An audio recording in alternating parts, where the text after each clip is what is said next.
Ya, teman-teman sekalian, kita ketemu lagi untuk sama-sama merenungkan tentang pekerjaan Tuhan, pekerjaan nabi-nabi Tuhan yang seringkali kita tidak mengerti dengan akal dan rasio kita.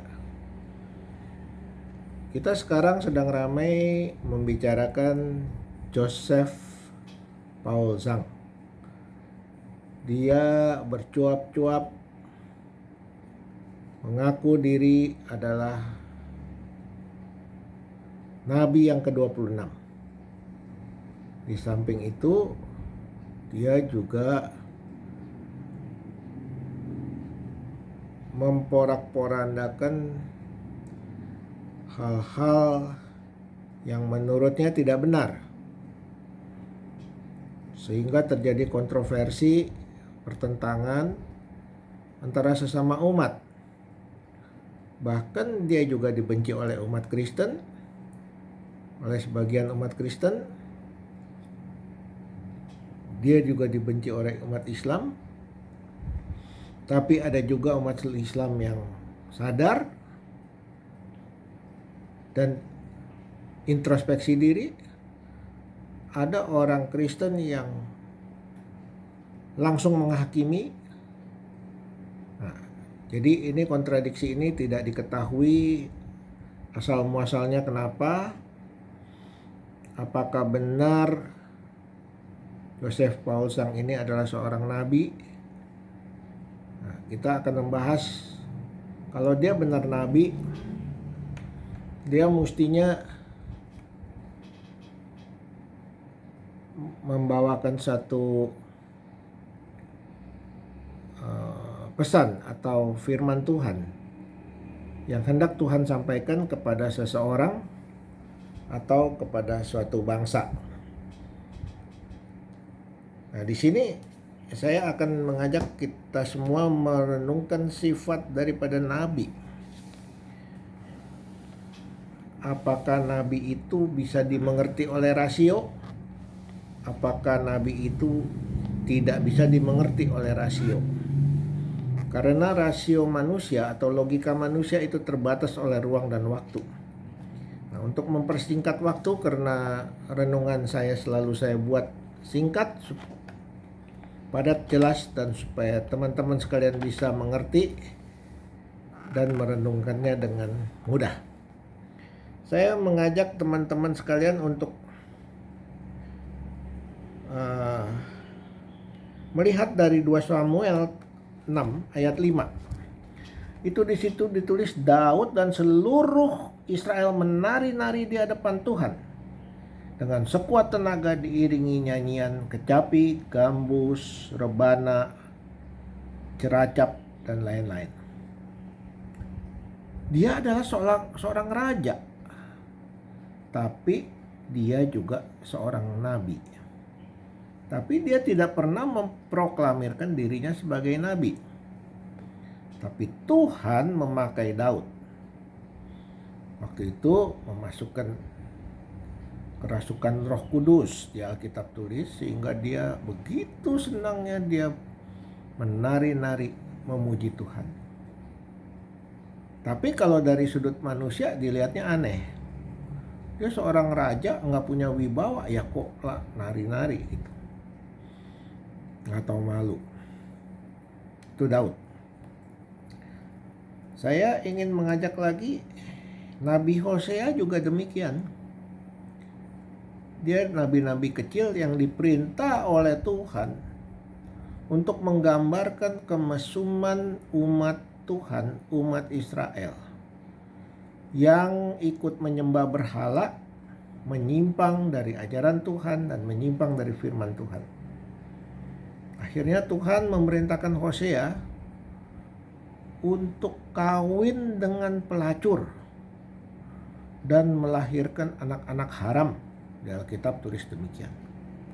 Sampai masak pun dia harus masak dengan kotoran hewan pembakarannya. Padahal menurut orang Israel, pembakaran atau alat api yang dikeluarkan oleh kotoran hewan itu suatu kejijikan, najis. Kenapa Tuhan perintahkan dia untuk melaksanakan itu? Nah, ini kan aneh. Ya. Nah, dari sudut sekarang saya ajak Bapak, Ibu, teman-teman sekalian lihat Simpson. Dia juga hamba Tuhan, dia juga nabi. Hakim-Hakim 14 ayat 4. Simpson memang harus mencari gara-gara terhadap orang Filistin. Karena pada masa itu orang Filistin menjajah atau menguasai Israel. Nah, jadi apa kesimpulan kita? Mereka semua, Samuel, Hosea, Simpson, tidak pernah menyebut dirinya seorang nabi.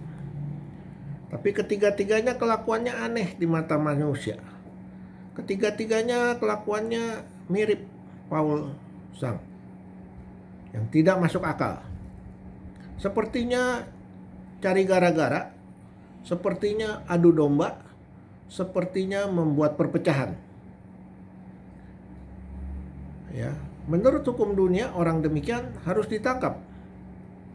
Nah, demikian juga Hosea. Menurut hukum Israel, dia tidak boleh kawin dengan pelacur, itu dosa. Ya.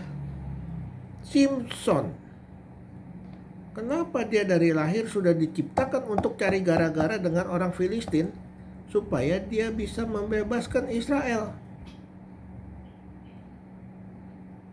Nah, jadi kita lihat sifat nabi bukan, dan kenabian itu bukan ditentukan oleh dirinya sendiri. Nah, saya nggak komentar Paul Sang bagaimana, tapi saya hanya menyampaikan secara Alkitab bahwa nabi tidak memproklamirkan dirinya sendiri. Ya.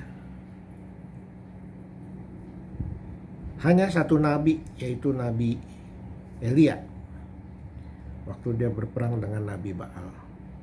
Tapi yang mengakui orang tersebut sebagai nabi adalah orang luar, umat yang menyaksikan perbuatannya. Nah, silakan Bapak Ibu memikirkan, merenungkan sendiri, apakah benar Joseph Paul Sang itu nabi atau tidak benar. Silakan Ibu, Bapak, teman-teman sekalian renungkan.